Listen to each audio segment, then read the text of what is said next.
students, welcome to the YouTube channel of Ladbagh Girls Inter College. This video for class 6 chapter number 4 and the topic is Iqbal.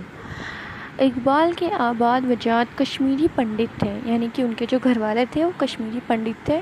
ان کا آبائی وطن کشمیر تھا، لیکن کسی وجہ سے کشمیر سے ترک وطن کے اقبال کے باوجات نے سیالکوٹ کو جائے سکونت قرار دیا، یعنی کہ کشمیر سے ہٹ کے وہ سیالکوٹ میں آ کر رہنے لگے اور مذہب اسلام قبول کر کے شیخ بارادری سے وابستہ ہو گئے. اقبال کے والد کا نام نور محمد تھا، وہ تجارت پیشہ تھے. ایک چھوٹی سی دکان ان کے ملکیت تھی.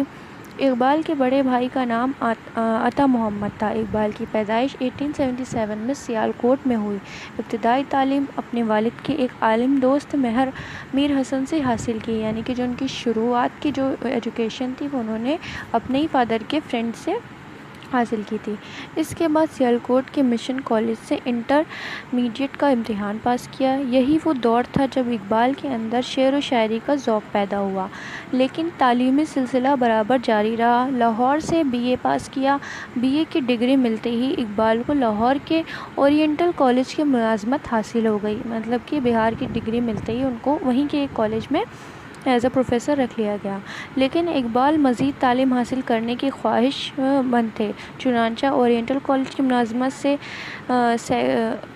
سینکڑوں روشنی کے بعد لاہور ہی کے دوسرے کالج گورنمنٹ کالج میں کچھ عرصے پڑھاتے رہے. پھر عین جوانی کے ایام میں مزید تعلیم کے لیے یورپ چلے گئے. وہاں انہوں نے MA کے بعد ڈاکٹریٹ کی ڈگری حاصل کی. یورپ میں کئی ممالک کے دورے کیے، پھر لاہور واپس آ کر اس گورنمنٹ کالج سے وابستہ ہو گئے. لیکن کالج کی ملازمت انہیں راس نہیں آئی اور ملازمت چھوڑ کر وکالت کا پیشہ اختیار کیا.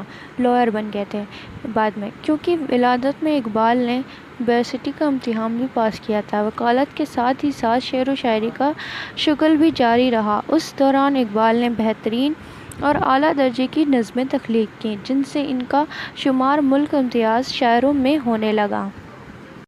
اقبال نے اپنی زندگی میں اپنی شاعری کے ذریعے جو عزت اور تقریر اور جو قدرت مذلت پائی وہ اردو کے کسی اور شاعر کو نصیب نہ ہوئی.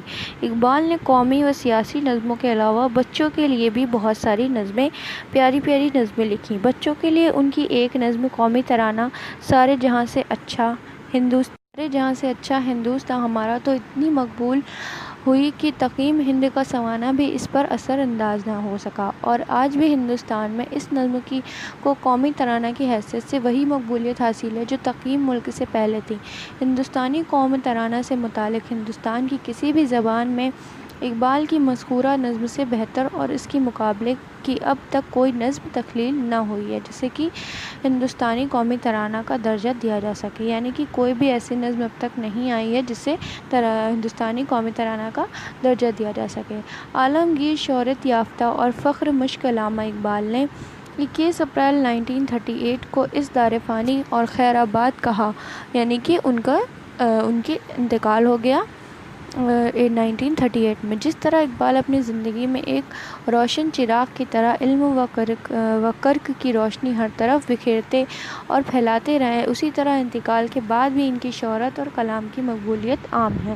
بلکہ سچ تو یہ ہے کہ روز بروز کی فکر انگیز کلام کی مقبولیت میں اضافہ ہی ہوتا جا رہا ہے، یعنی کہ روز کے روز ہر ایک دن کے بعد ان کی جو مقبولیت، جو ان کی قابلیت ہے وہ بڑھتی ہی جا رہی ہے، کم ہونے کے بجائے اور بڑھتی جا رہی ہے. تو یہ تھا چیپٹر نمبر 4 اقبال، جو آپ کا کمپلیٹ ہوتا ہے. Thank you class.